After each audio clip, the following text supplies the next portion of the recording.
Sergio Perez lamented his bad luck after finishing outside the top 5 in the British Grand Prix.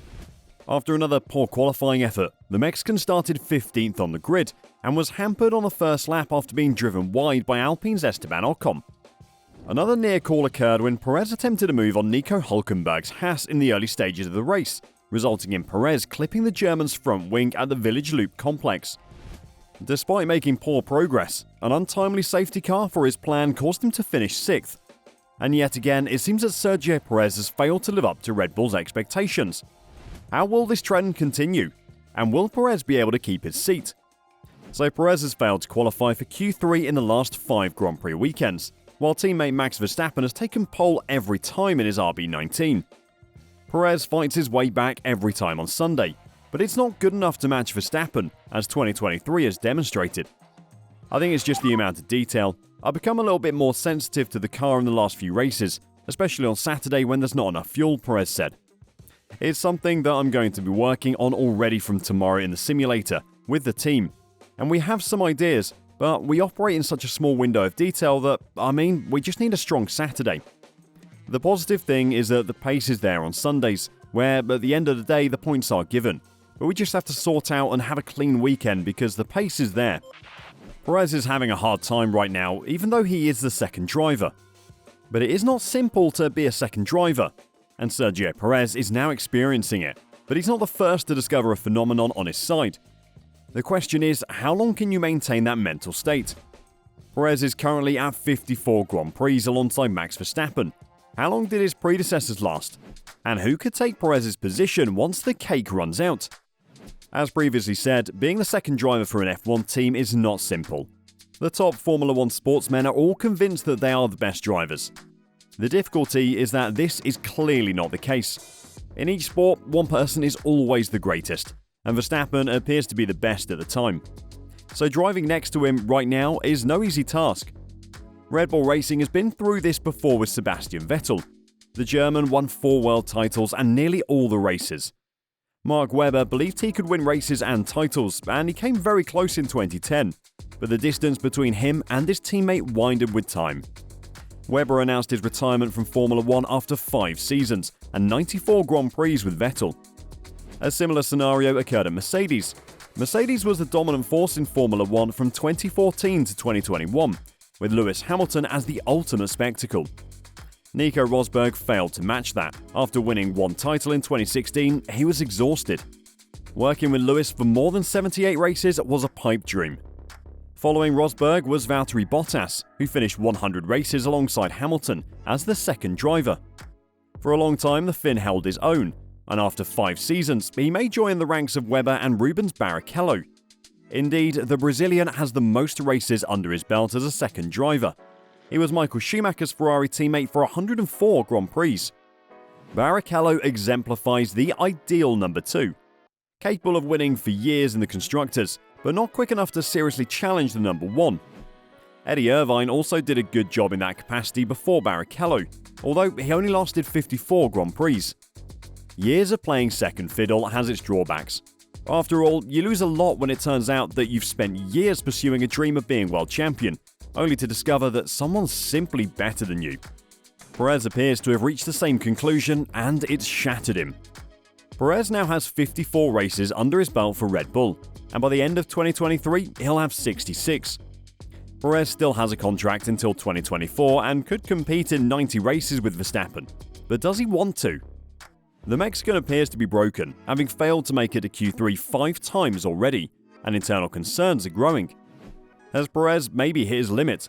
And if so, what are the alternatives? Alexander Albon has risen to prominence because of his recent performances, and is surely not a terrible name in terms of talent. Albon has re-established himself at Williams following a rough stint at Red Bull Racing, and is again the guy in charge. Albon was also linked to Ferrari over the weekend, which is unsurprising given his recent results. Still, it's unclear whether Albon wants to return to Red Bull Racing. Of course, you join a team that wins races and titles, but Albon knows he won't be able to defeat Verstappen. Is he ready at 27 to take that step and truly settle into a job as a backup driver? It would be ideal for him to develop into the team's leader and eventually join another team where he can lead and win races. So what makes a good backup driver? In fact, Red Bull has the perfect solution in Perez.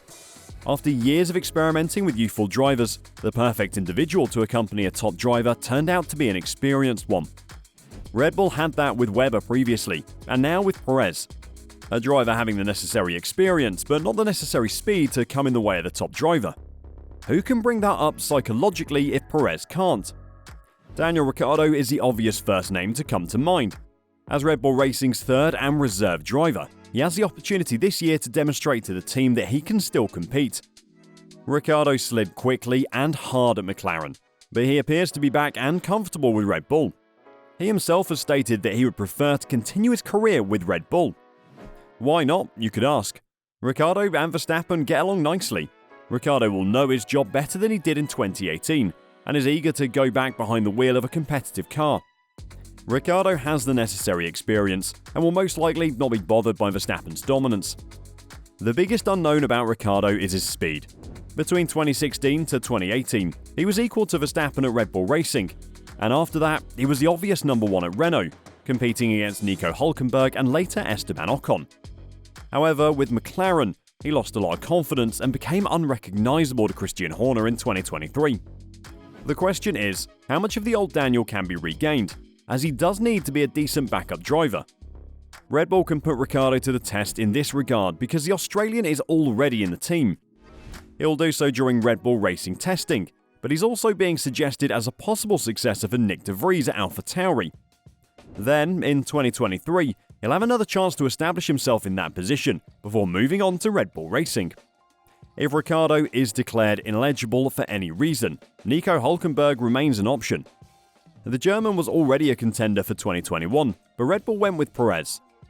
Hulkenberg, who shows at Haas that he still has the required speed, might also be considered. Hulkenberg has demonstrated his speed throughout his career, especially over a single lap. The German still suffers intermittent slips in the race, which has meant he's never finished on the podium. He could do so at Red Bull Racing, where he's unlikely to be bothered by the fact that Verstappen is faster and number one. If this allows Hulkenberg to finish his career on a podium, and perhaps even a race win, he'll be overjoyed. Yuki Tsunoda is the final name to be mentioned. Red Bull is unlikely to elevate the Japanese to the main team. Although Tsunoda is more consistent in 2023 and faster than Nick de Vries, he is far from a reliable element on whom Red Bull can rely. Tsunoda will want to prove himself too much alongside Verstappen, which is not what you want in a Constructors' Championship battle. For now, Red Bull has indicated that Sergio Perez's place is safe, while he is second in the Formula 1 Championship, and the organisation is not planning to promote Daniel Ricciardo. Last weekend, the Mexican driver failed to reach Q3 for the fifth consecutive Grand Prix qualifying session, starting the 2023 British Grand Prix from 15th on the grid, before fighting back to 6th. In the standings, he's currently 99 points behind teammate Max Verstappen. Meanwhile, Aston Martin driver Fernando Alonso is 19 points behind Perez in third place. However, Red Bull team principal Christian Horner has stated that Perez is not under imminent pressure to keep his seat, with his championship position playing a significant role in determining his future. Asked if he was concerned over Perez's form, Horner said, "At the moment he's running second in the championship and he's extended his lead over Fernando at Silverstone. We've got a good car, but we've got to make sure that we've got both cars in contention." Perez, according to Horner, needs an arm around his shoulder. He also believes that the driver should restore his form as soon as possible, and that the team should assist in trying to make sure it happens as quickly as possible. Horner believes that is possible in the next Hungarian Grand Prix because of Perez's race comeback at Silverstone, especially his amazing Stowe pass on Ferrari driver Carlos Sainz.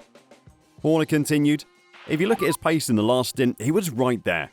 It's frustrating for him that he's having to fight back all of the time, but he's just got to sort his qualifying out on the Saturday, and as a team, we'll do our best to support him on that." Given Perez's poor qualifying results, the importance of backup driver Daniel Ricciardo's 3-day tyre test at Silverstone this week has been highlighted. However, Horner believes there is no plan for Red Bull's 8-time GP champion Ricciardo to return to the forefront. He said, "It's going to be great to see him back in a Red Bull car, and seeing what he can do, where he's at, both on pace and mentally, physically, and to get his feedback on this car as well. So I think it's a good opportunity for him to get behind the wheel of a car that's just won the British Grand Prix. Promoting Ricciardo to the race team is not something that we're planning, that's for certain. but it was right to give him the opportunity this year to remain within the team and keep him around the sport. It would have been a loss to the sport for him to just disappear. I didn't recognise Daniel over the last couple of years, so I'll be very interested to see what kind of job he does. What do you think? Will Perez drive a Red Bull car in 2024? Or will Red Bull shake up their lines and put someone else in Perez's seat? Let us know your thoughts in the comments below, and don't forget to put your suggestions for that Red Bull seat down there.